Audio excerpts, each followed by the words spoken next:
Donald Trump is disappointed with Vladimir Putin. Now, will the American leader hit the Kremlin?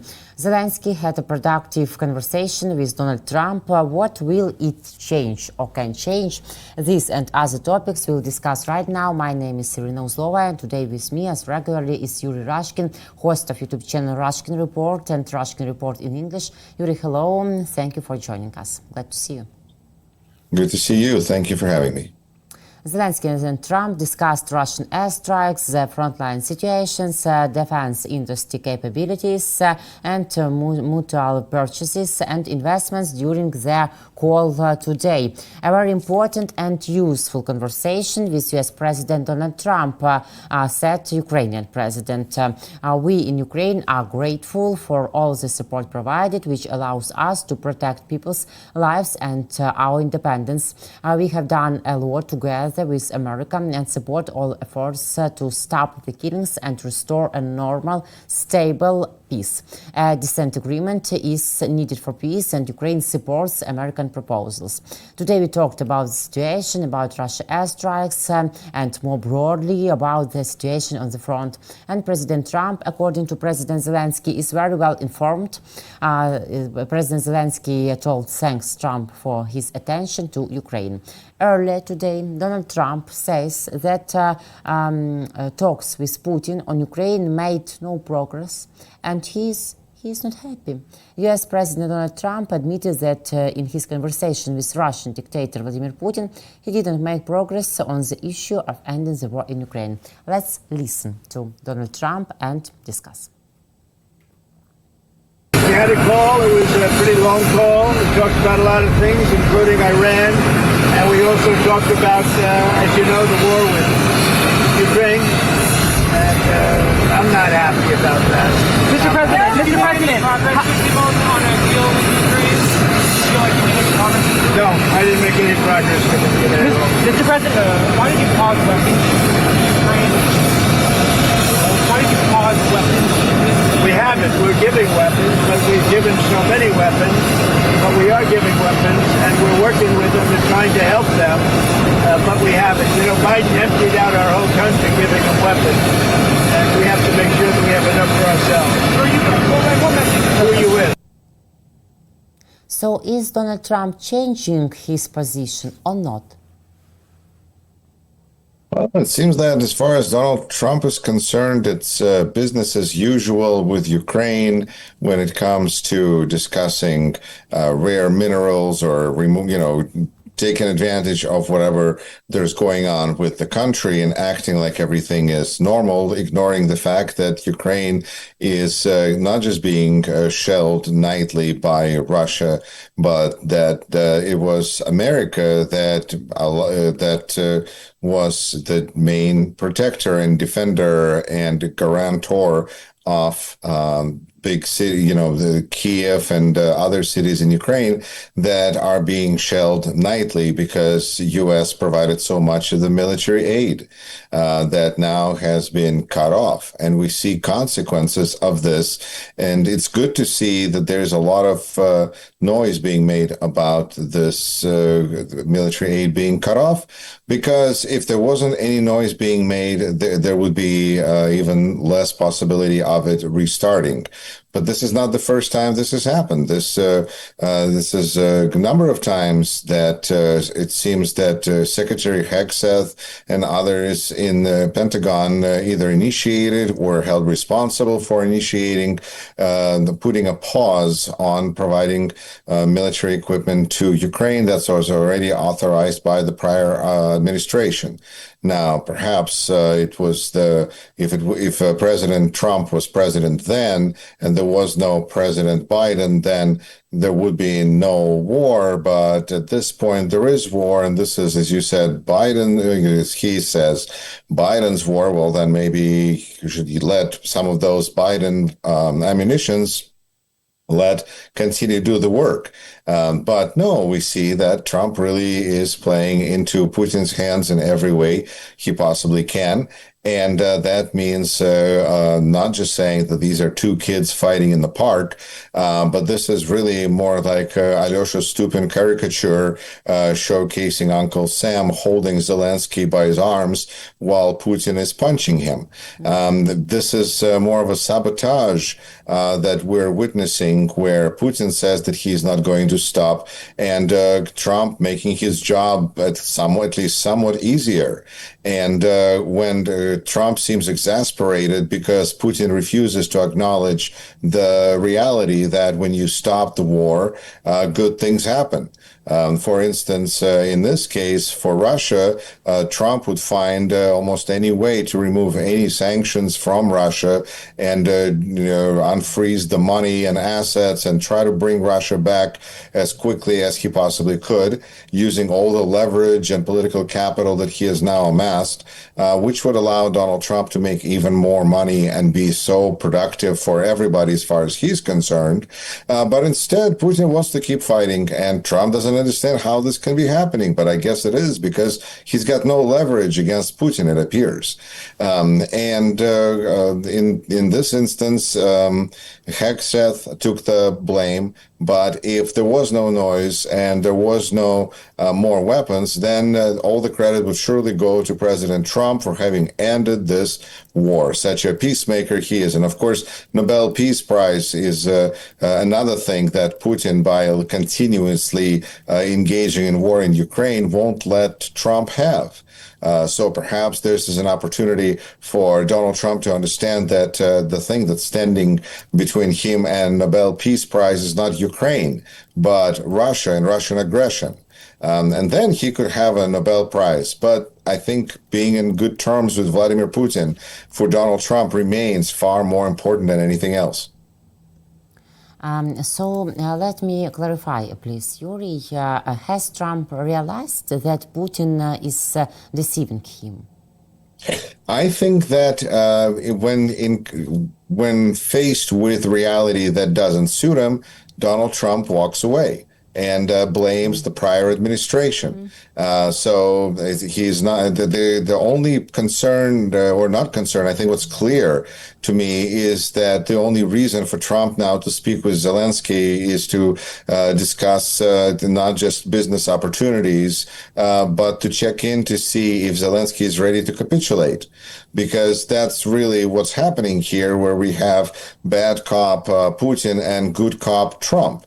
Maybe United States should be a policeman of the world by some people's standards. But in this situation, Trump is trying to play good cop badly, and trying to check in with Ukraine to see after checking in with Putin, because it seems like Vladimir Putin is playing part of like a Trump's therapist that explains to him what's wrong, listens to him, and puts his thinking on whatever way he needs them to for a little bit of time, during which he calls either allies or Zelensky, and then tells him what he was just explained by the great, powerful Oz.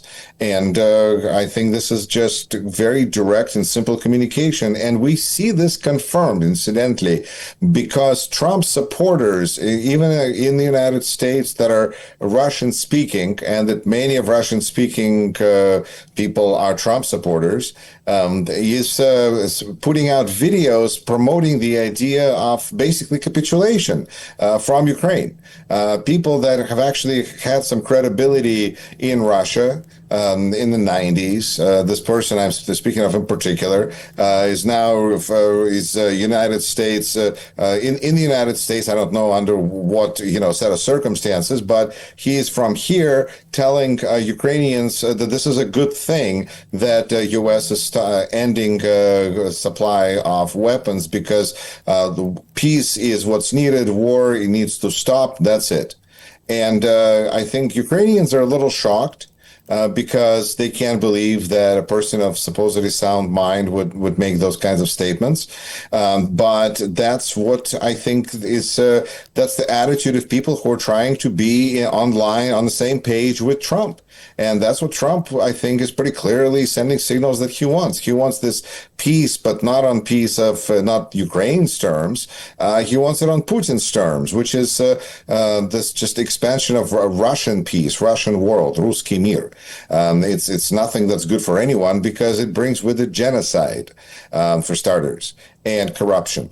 And what we have in the United States is a day of independence that rather than celebrate and joyfully, we see more and more people engage instead in protests all over the country. And the theme today is Free America, because people feel that independence is very much at stake. And I think that when our president shows his weakness by not standing up to Putin, and to see the images that we see now coming out of Kiev with the city burning, city on fire, that's not independence. An independent country would help Ukraine. But I think a country that relies on guidance in policy on Kremlin is going to do what we see happening right now. Engaged in diplomacy, engaged in slow walking Ukraine towards capitulation, and in basically destroying the reputation of the United States as it existed for many, many years, decades, if not centuries. But Trump told reporters that he supports us and he works with Ukraine, and a lot of Ukrainian analytics after Trump's and Putin call told me earlier today that now Trump will hit the Kremlin with sanctions, with increased arms supplies to Ukraine. Are they all wrong, do you think? Well, I don't know what your analysts are saying, but it's pretty clear that Trump's actions have been showing one direction here. But at the same time, it's understandable to me how people in a very difficult situation might want to hold out hope. I believe in the value of hope, but I believe that hope needs to be placed in the right direction and in the right vessel. And Donald Trump is not the right vessel for hope for anybody but Vladimir Putin. I think that there are ways to be hopeful about the situation. The fact that Ukraine is going to produce, I think by some estimate, 2.5 million drones this year, I think is a powerful reminder of how much Ukraine has been learned to accomplish in the past 3.5 years since the big invasion. But I don't see that this president, this administration, even when it says that it is willing to sell Ukraine or discuss selling military aid to Ukraine, not aid really, just products, I guess, military products to Ukraine. I'm sure not even at discount rates because it's Trump, and clearly if he sees that you're needing it, he'll charge you more. But it's not even that Ukraine's going to be at the front of the line. Because it's pretty clear when we say things like we need certain weapons that for Israel, that Israel no longer needs, that this has nothing to do with actual national defense or national priorities. This is about punishing Ukraine for not surrendering to Putin as quickly as Trump would have liked. I believe 24 hours was the term he requested Ukraine to surrender during. And Ukraine just wouldn't do it. So he said Ukraine will surrender within 100 days, and Ukraine wouldn't. And then he promised Putin that Ukraine will surrender in 2 weeks, and it hasn't. So I don't know what Trump will do now. I guess nothing, just walk away and wave his arms. But with such weakness, Trump also sent a signal to China, for example, to one of his key rivals and de facto enemies, which helps Russia and does not want to see its defeat, as China's top diplomat stated during his visit to Europe 1 year. It is risky for all the United States. For those that like to claim that it's important to support Russia because we need to pull Russia away from China, yes, it is important to acknowledge this statement by by China that they they can't afford to have Russia lose, because then the attention of the United States is fully going to switch to China. Therefore, the logic of pulling Russia away doesn't work, because China doesn't want Russia pulled away, because then they will get looked at. So that doesn't work. But by the same token, I think that for those that understand that all this talk about pulling Russia away from China is just a bunch of BS, then I think the situation becomes even more clear that China is using Russia as sort of a ram to run into Western alliances and to crush them, and to use to promote the interests of China.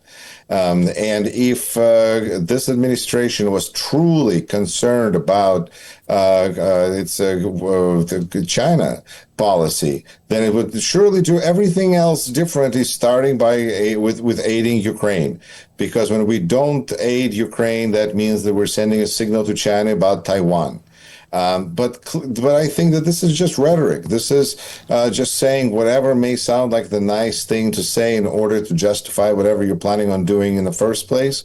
It's kind of a fig leaf of, we don't have enough weapons ourselves, so we better stop everything and get a perfect count of exactly what we have. Then maybe we can start working on all the accusations of corruption that have been started, because, it's not like they're just going to stop. They're going to start saying, there were accusations of corruption against Ukraine. We better get those people investigated now. And Ukrainians are going to be saying, wait a minute, you're not sending us military aid, you're not selling us aid, but you want to investigate us? This hasn't happened yet. I'm just kind of trying to imagine what could be happening next week. One of the things which I think can make Donald Trump happy is that Germany is almost ready to buy Patriots for Ukraine from Trump. Will such step satisfy him? Oh, yeah. If they don't say that it's going to Ukraine, maybe. Or maybe this is like these are being manufactured as a special secret birthday present for Vladimir Putin, because Trump is not going to do anything that's going to get in the way of his good relations with Putin. We've seen this over and over. That's the simplicity. At the same time, there's been an interesting article published by The Economist this past week that highlights what really a paper tiger United States military-industrial complex seems to be at this time, when we, for instance, promised Ukraine 300 tanks Abrams, and only been able to deliver 30. That's not a way that a superpower is supposed to be able to fight. And the problem, of course, is that the weapons have become much more complicated and sophisticated, and you can't just switch a line of on a factory that was making Fords and have them start making planes, like from cars to planes, because technology is kind of similar when 100 years ago. But the situation has changed a lot since then. We now have highly specialized weapons that take forever to get made and may not be the right weapon for the moment. Because out of those 30 Abramses, I believe only 20 were destroyed and 10 were evacuated or sent to be fixed.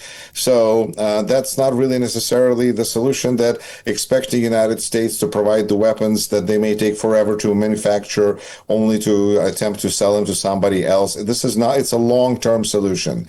I think right now this is going to be much more about what Europe can pull together from its own resources, with the understanding that if Russian threat is gone, then there's a really, a lot of peace that could be breaking out all over the place, that will help everyone with their concerns about having enough ammunition and such. Really, if we didn't have the Russian, the Kremlin threat feeding a lot of conflicts all over the world, we would have a lot more peace.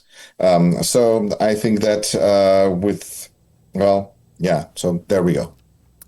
When you say that Americans don't actually feel themselves free, can you elaborate on what exactly is worrying U.S. residents the most right now? And do you believe, Yuri, that Trump can make America great again in some way, maybe? Because sometimes I can hear an opinion that he's succeeding, for example, in the issue of migrants. He is succeeding in terms of terrifying people. And I think in that level, it's a lot of success because we see different parts of society reporting being terrified or demoralized. We see a lot of government institutions that are demoralized. That would be State Department, but also Veterans Affairs and others, because I think that's where the work of Doge and Elon Musk's efforts to eliminate people and services from our federal government against basically decisions of Congress and laws has led to a tremendous collapse of confidence and trust that people have in tomorrow, in whether tomorrow is their job is going to be there or their job is not going to be there, or what's going to be happening. We see this in terms of people getting hired and not hired and leaving jobs, even though the numbers appear to be healthy. There's also less trust, I think, in the numbers that we just see coming out of this administration, because we know that they feel very comfortable manipulating numbers if they need to. But the stock market appears to have priced all of this madness in, and they're still going to record levels. There's going to be consequences for this, because stock market is kind of a lot of speculation on what might or might not happen. But we are fundamentally far less prepared for any sort of a crisis than we may have ever been, because we've never had an administration as inept at dealing with a crisis. So first, they're bringing us to a situation where crisis is likely to occur, and then they fill us with confidence that they will not be able to handle it. There are many things that are bothering different people. Some are concerned about migrants, and for instance, now the latest push to find ways to denaturalize citizens, people that have become naturalized American United States citizens, followed all the rules, got all the paperwork, but if they, for whatever reason, they displease the government, and it's not exactly clear what are the categories that are being discussed, national security, then those people can be denaturalized. Is that a threat for everyone? Well, only for 40 million people in the United States who are naturalized citizens. That's 10% of population. So that's one way to terrify 40 million people. But it goes far beyond that. There's a current possibility of charges being brought up against state and local elected officials by this administration if they feel that the election fraud or some kind of election violation laws are occurring just to defend democracy, of course. So that's one way to see if we're still going to have free and fair elections in this country.